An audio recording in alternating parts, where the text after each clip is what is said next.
Presiden Jokowi hari ini untuk pertama kalinya berkantor di IKN. Selain mengecek pembangunan IKN, Jokowi juga menggelar rapat terbatas bersama otorita IKN yang disebut Jokowi sebagai pemanasan.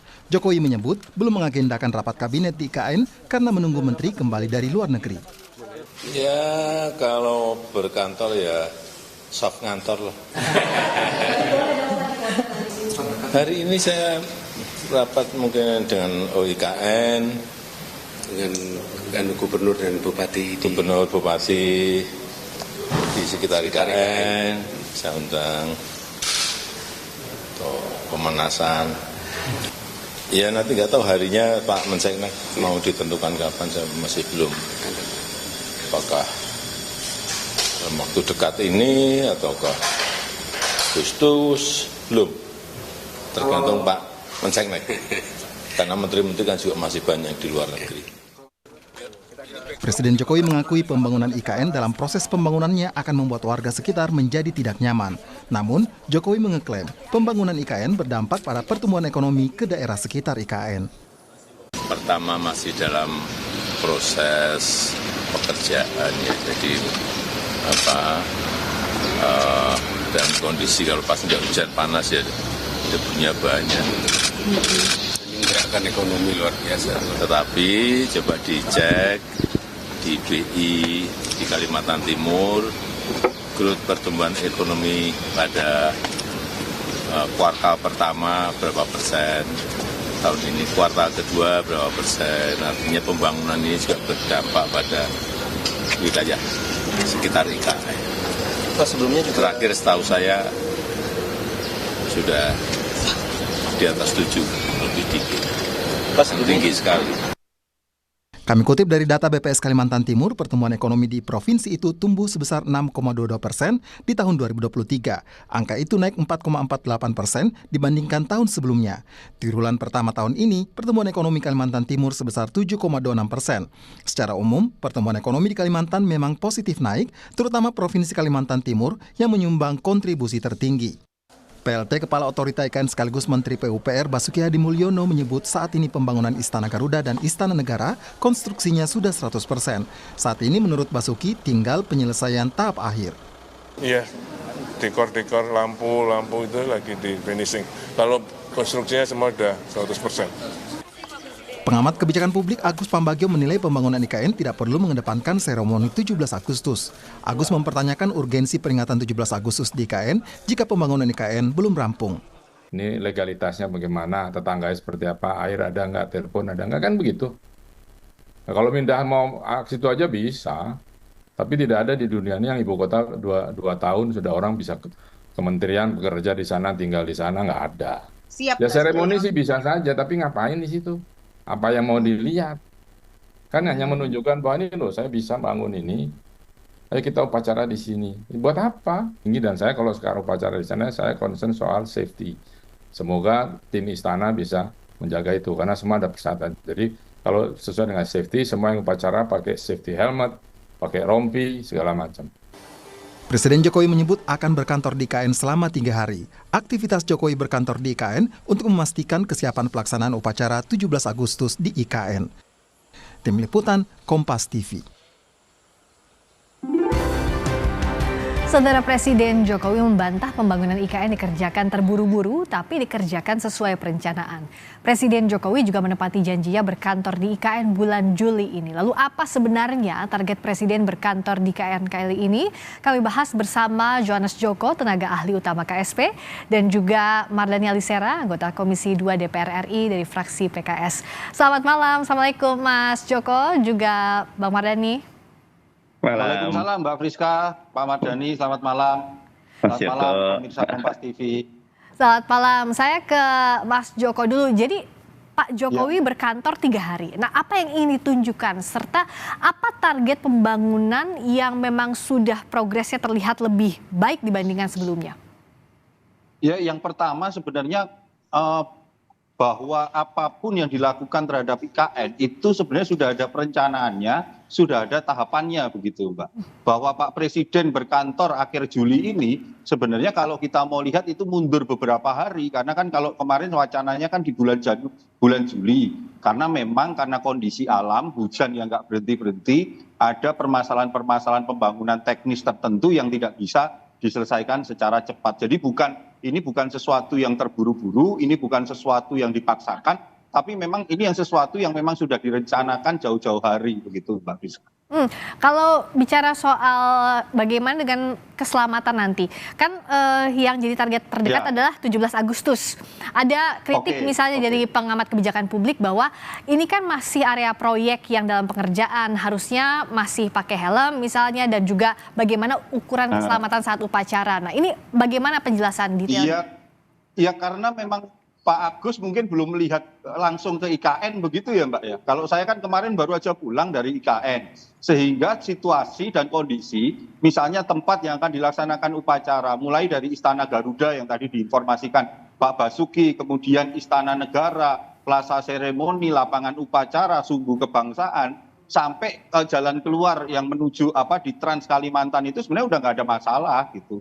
Bahwa memang ada sisi-sisi tertentu yang ada pembangunan itu memang sebenarnya tidak mengganggu dari persiapan upacara 17 Agustus 2024 begitu. Jadi sebenarnya kalau kita hadir ke sana itu bisa melihat, bisa mengerti sebenarnya kontur kontur tanahnya, kemudian peta situasinya seperti apa. Makanya kemarin Bapak Presiden itu mengajak para influencer untuk hadir di sana karena biarlah kenetralan, kejernihan para influencer untuk melihat apa yang terjadi di IKN itu bisa disampaikan kepada publik melalui media sosial, karena hari ini begitu banyak disinformasi, karena hari ini begitu banyak framing negatif terhadap apa yang terjadi di IKN. Kasihan Mbak, para orang-orang muda yang saat ini menjadi pekerja di IKN, yang mereka begitu bersemangat, mereka begitu memiliki kebanggaan besar untuk menjadi bagian dari pembangunan IKN yang mereka bekerja 24 jam. Itu Mbak Friska.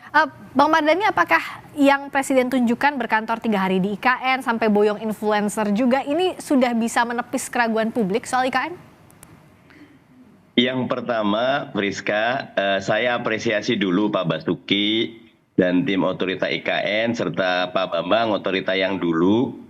Saya pernah ke sana Mbak Friska, yang kerja tuh 13.000, 3 shift 24 jam.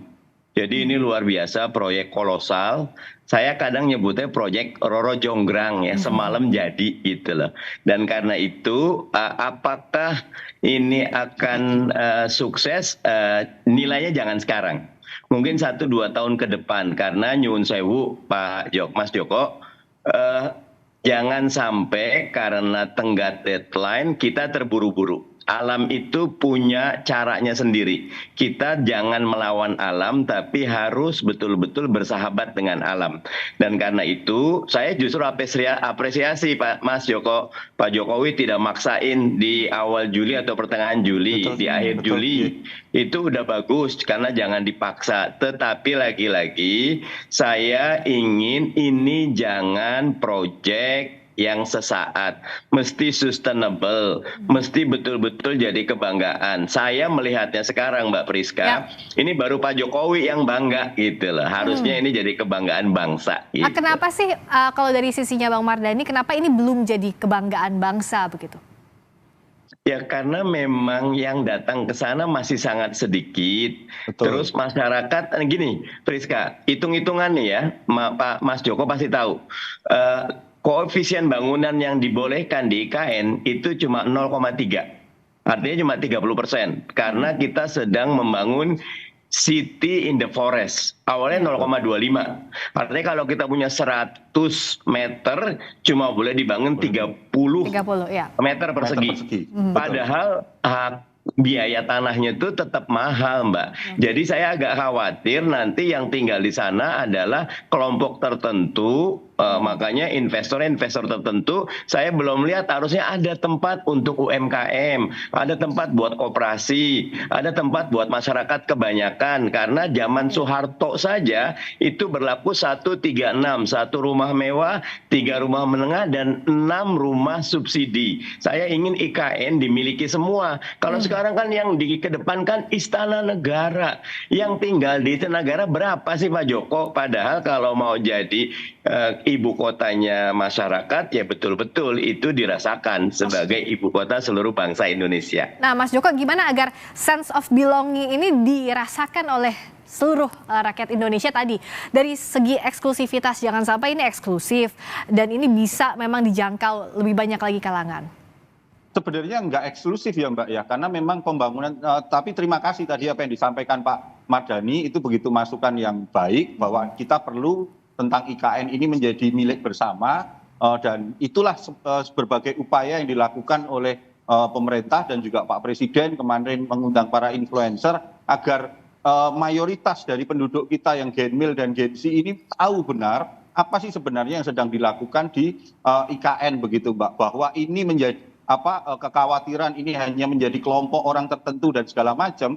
Ya sekali lagi Mbak, ini kan ada tahapannya, ini ada regionya, sudah ditata dan sudah direncanakan. Jadi segala hal memang membutuhkan waktu. Saya sepakat bahwa memang yang namanya orang pindah rumah juga tidak bisa. Kalau kita punya rumah itu nggak bisa pindah langsung sakdet, bahasa Jawanya Pak Mardhani tahu gitu, sakdet saknyet gitu kan. Tetapi butuh waktu, butuh proses, apalagi kita memindahkan ibu kota negara seperti yang disampaikan oleh Pak Presiden, bahwa ini bukan perkara setahun 2 tahun, tapi perkara sampai 2045, butuh proses dan segala macam. Tetapi saya selalu percaya dengan apa yang dikatakan oleh orang bijak begitu Mbak Priska. Perjalanan ribuan mil itu pasti akan dimulai dari satu langkah kecil dan itu dilakukan secara konsisten. Itulah sekarang yang dilakukan oleh Bapak Presiden Jokowi dan seluruhnya, dan kita juga percaya itu yang akan dilakukan oleh pemerintahan berikutnya oleh Pak Presiden terpilih Pak Prabowo Subianto. Oke Pak, Bang Mardhani melihatnya bagaimana? Kan Pak Jokowi bilang memang ini kan bertahap, tidak bisa sekaligus misalnya jadi karena memang proyeknya pun jangka panjang. Tapi untuk mengukur apakah ini sudah sesuai target atau belum, apa dari pandangannya Bang Mardhani? Karena kan pemerintah bilang bahwa ini on the track, semuanya masih on the track. Iya, di zaman Pak Jokowi, kalau boleh saya nilai Mas Joko, speednya itu very high speed development.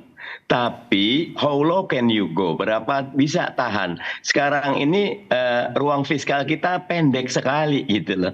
Kita punya urusan IKN, punya urusan kereta cepat, punya urusan utang luar negeri. Pak Prabowo punya urusan... Bang Mardhani? Putus katanya. Tampaknya terputus. Nah, saya sambil nunggu dulu bagaimana diperbaiki dulu komunikasinya dengan Bang Mardhani, saya ke Mas Joko. Nah, saat ini sebenarnya apa yang dijanjikan bahwa ini semuanya masih on the track. Oh sorry, Bang Mardhani sudah terhubung lagi? Sudah. Oh silakan diulangi. Tadi sempat terputus. Silakan, sekarang sudah terdengar. Jadi di zaman Pak Jokowi high speed banget, sangat cepat pembangunan. Tapi ke depan itu ruang fiskal kita sangat pendek gitu loh. Karena utang luar negeri kita banyak. Kita harus membiayai IKN, makan siang gratis, belum pendidikan kita. Kalau mau jadi negara maju, investasi di pendidikan tingginya itu harus pendidikan berkualitasnya. Belum BPJS kita. Nah, dengan kondisi seperti itu, menjaga agar momentum yang ada sekarang segera dihidupkan oleh masyarakat. Jangan jadi proyek negara saja. Kalau dari proyek negara, maka anggarannya dari negara terus. Tapi kalau masyarakat sudah merasakan manfaatnya, seperti burung, kalau udah rimbun, semua pada datang. Nah, problem besarnya adalah menjadikan IKN betul-betul tempat yang most livable city. Dan itu pekerjaan besar. Karena tidak cuma bangunan, tapi ada sumber penghidupan di situ, ada quality life di situ. Nah, ini yang menjadi pertanyaan besar. Saya tidak yakin itu bisa dijaga secepat di zaman Pak Jokowi yang nantinya. Oke, keraguan ini bagaimana menjawabnya dengan ruang fiskal yang rendah dan juga speed ini di nanti setelah masa pemerintahan Pak Jokowi apakah bisa dijaga? Ini yang diragukan Bang Mardhani tadi. Silakan Mas Joko. Ya, kita kan ada perencanaannya ya Mbak ya. Kalau tidak salah waktu itu perencanaan untuk membangun IKN itu sekitar angkanya 466 triliun atau sekian something gitu. Lalu itu ada dananya itu ada yang dari APBN, kemudian ada KPBU swasta dan juga BUMN. Lah pada titik ini sebenarnya ke depan berikutnya APBN itu sudah tidak, bukan lagi yang mendominasi yang diharapkan, tetapi adalah tadi itu KPBU swasta untuk masuk terkait dengan IKN. Tetapi sekali lagi Mbak, ini adalah IKN ini bukan sekedar proyek perumahan jangka pendek, BIM salah BIM segalanya bisa berubah, tetapi butuh proses dan sekali lagi kita juga butuh dukungan dari semua elemen masyarakat karena cita-cita tentang IKN, perpindahan IKN itu bukan sekedar cita-cita pemerintahan Presiden Jokowi, tapi ini sudah digagas sejak zaman Presiden Soekarno dan pada titik ini ada momentum, ada kesempatan dan inilah Presiden Jokowi melakukan eksekusi dengan segala keberanian dan risiko yang beliau hadapi. Nah, skema pembiayaan tadi apakah sudah disetujui oleh Pak Prabowo? Artinya kan dalam masa transisi ini pasti dibahas ya Mas Joko. Apakah ini sudah disetujui? Karena tadi seperti juga Bang Mardhani bilang ada banyak prioritas program lainnya juga yang akan dijalankan oleh pemerintahan Pak Prabowo dan Mas Gibran nanti.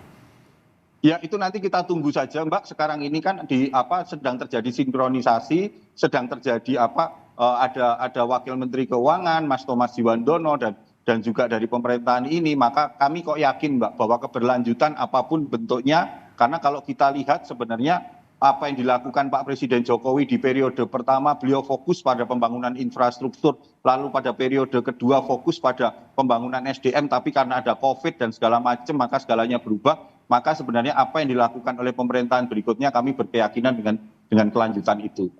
Kalau Pak Presiden Jokowi, Bang Mardhani, terakhir kan bilang bahwa ada kurang lebih 300 investor yang akan berkomitmen setelah 17 Agustus. Ini kabar baik atau masih jadi tanda tanya sampai memang komitmen investasi itu ditandatangani?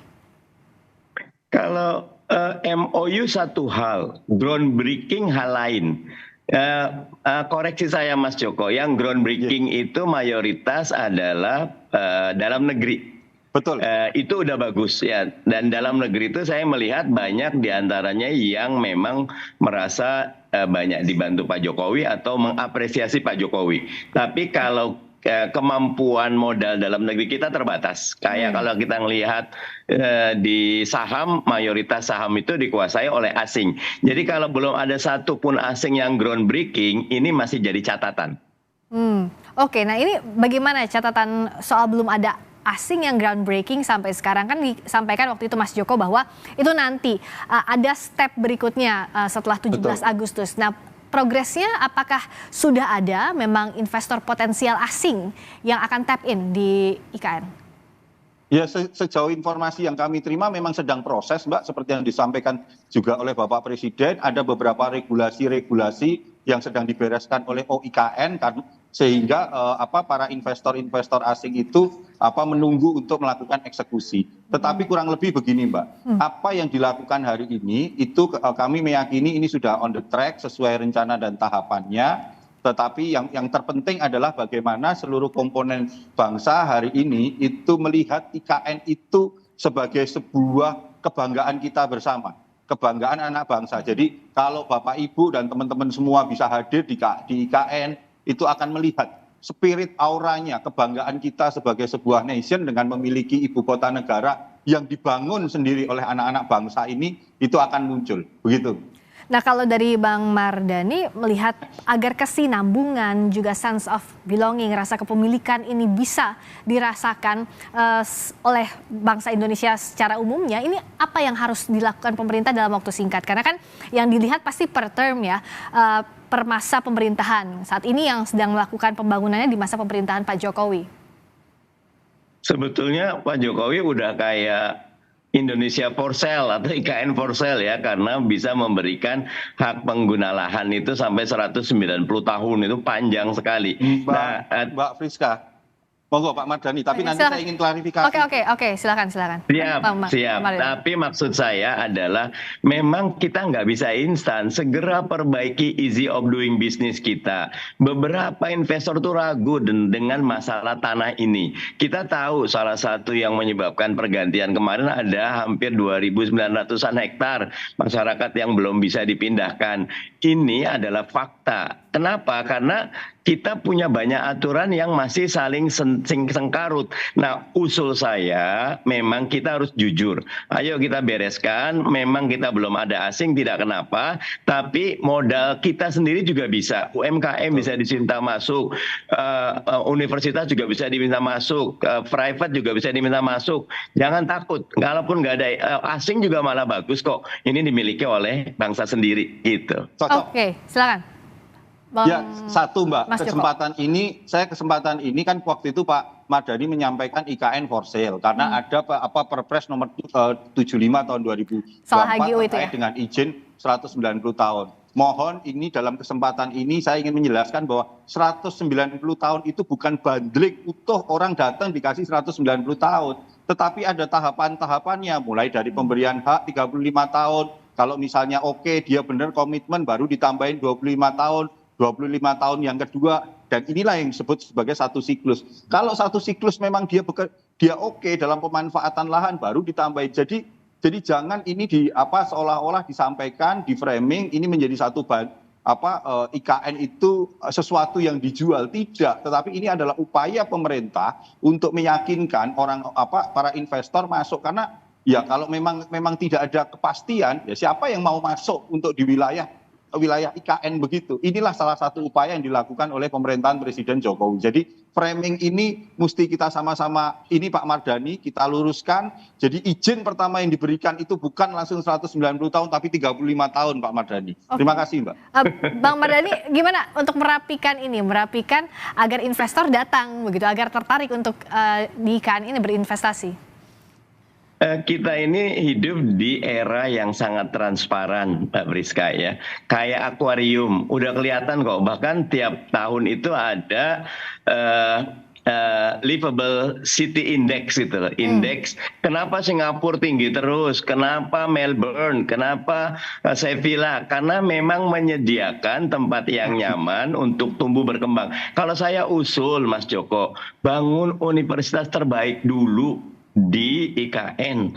Nanti orang-orang terbaik akan datang ke sana. Ketika the best brand coming into IKN, itu nanti dengan sendirinya akan banyak. IKN itu menjadi tempat yang sangat diminati. Tapi kalau fisik yang dibangun, nantinya perawatannya tinggi, sayang gitu loh. Gitu. Oke, bagaimana agar IKN jadi livable city, tidak fokus hanya soal bangunannya saja, dan juga Mas Joko soal kepresnya gimana? Agar pemindahan ke IKN ini juga kan bisa diketahui mulai kapan resminya? Ya, kalau terkait bagaimana tadi yang disampaikan Pak Mardhani, saya sepakat. Apapun bentuknya, segala upaya, masukan dari berbagai pihak untuk menjadi bagian dari memiliki ibu kota negara ini, seluruh elemen masyarakat itu perlu didengarkan.